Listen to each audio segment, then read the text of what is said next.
जो तस्वीर देख रहे हैं, ये फनकार, ये साजिंदे आम फनकार नहीं बल्कि कैदी हैं। ये कलाकारी किसी आम आदमी ने नहीं किया बल्कि जेल में सजा काट रहे कैदी की है, जो कभी अपराध की दुनिया में थे लेकिन अब संगीत या फिर हाथों से उत्पादन के माध्यम से अपनी जिंदगी को एक नया आयाम देने की कोशिश कर रहे हैं। इस पहल के तहत जेल प्रशासन ने कैदियों को संगीत सीखने और अभ्यास करने का मौका दिया। कैदी तबला, हारमोनियम, गिटार, बांसुरी और अन्य वाद्य यंत्रों पर अभ्यास कर रहे हैं। साथ ही हाथ से बनाई गई वस्तु का एग्जीबिशन भी लगा। खरीदारी के लिए जमकर भीड़ भी लग गई। बीकानेर केंद्रीय कारागार द्वारा उन्हीं अपराधियों को या जो सजा प्राप्त है उनको वापस पुनर्वास का एक प्रयास किया जा रहा है। उनके द्वारा जो कला है उस कला को बाहर निकाला जा रहा है। इसी को लेकर आज बीकानेर केंद्रीय कारागार आशाएं, आप देख सकते हैं, आशाएं एक जो है थीम पर एक काम किया गया है और यहाँ जो कैदी है उनके द्वारा जो उत्पादन किया गया है उनकी बातें की जा रही है। उनके जो बनाए हुए उत्पादन है वो है जो यहाँ बिक्री के लिए लाए गए और लोग हाथों हाथ इसको खरीद भी रहे, क्योंकि इतनी तन मनता से बनाया जो उनमें कला थी उस कला को उन्होंने बाहर निकाला है। हम कोशिश करेंगे बात करने की जिला अधीक्षक की किस तरह की जो है उनकी वो रही पहुंच, क्या सोच, क्या बात करने की हम कोशिश करेंगे। मैडम नमस्कार।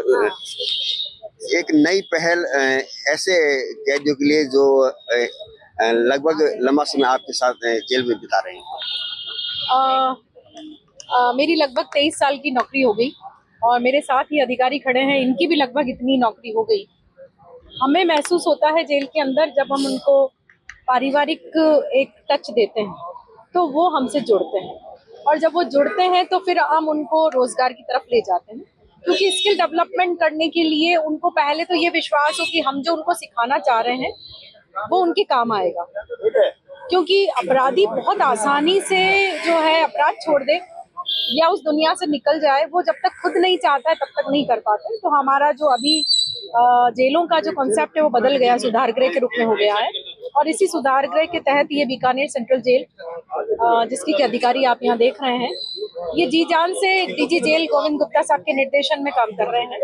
और केवल 20 दिन पहले हमें आर्ट एंड क्राफ्ट की एक स्वीकृति मिली थी, नया उद्योग हमने बीकानेर जेल में प्रारंभ किया, जिसमें मेरी जो टीम है उन्होंने बहुत मेहनत करी और मेहनत के बाद इतना प्रोडक्ट जो है वो आपके सामने लेकर आए हैं।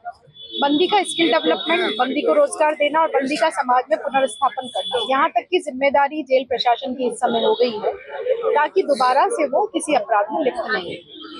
अपराधी कोई पैदाइशी होता नहीं है, कोई किसी कारणवश बच जाता है या कोई ऐसा क्षण आता है तो उससे अपराध हो जाता है। ऐसे लोगों को जल्दी पुनर्वास के लिए सुविधा होगी ऐसी जो आप कर रहे हैं पहल। एक्चुअल में देखो, दो तरह के अपराधी होते हैं। एक तो वो जो संगठित गिरोह के रूप में कार्य करते हैं और एक वो होते हैं जिनसे आकस्मिक रूप से हो जाता है, जिसकी कि आपने बात करी।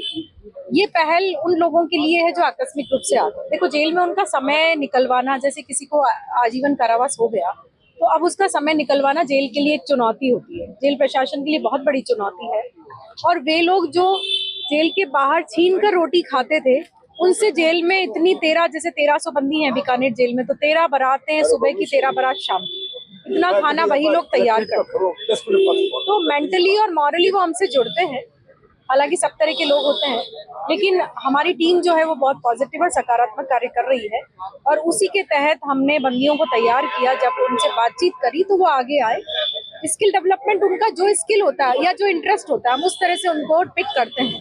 तो वो पिक करने का कार्य, कौन सा प्रिजनर किस में इंटरेस्टेड है, वो हमारे जेलर्स बेहतर तरीके से, क्योंकि उनसे बंदी काफी जुड़ा हुआ रहता है, तो वो हमको बताते हैं। फिर हम मिलकर डिसाइड करते हैं किस तरह के प्रोजेक्ट हमको लाने चाहिए। आप माता तो शक्ति का प्रतिनिधित्व करती है, तो वहीं उससे कुछ विशेष प्रभाव पड़ता है जब आप कैदियों से बात करते हैं इसको लेकर? आप सही कह रहे हैं, महिला होने के नाते बंदी शायद ज्यादा जल्दी समझता है बात को, और हम थोड़े से सॉफ्ट भी होते हैं, लेकिन बैलेंस वहाँ जरूरी होता है।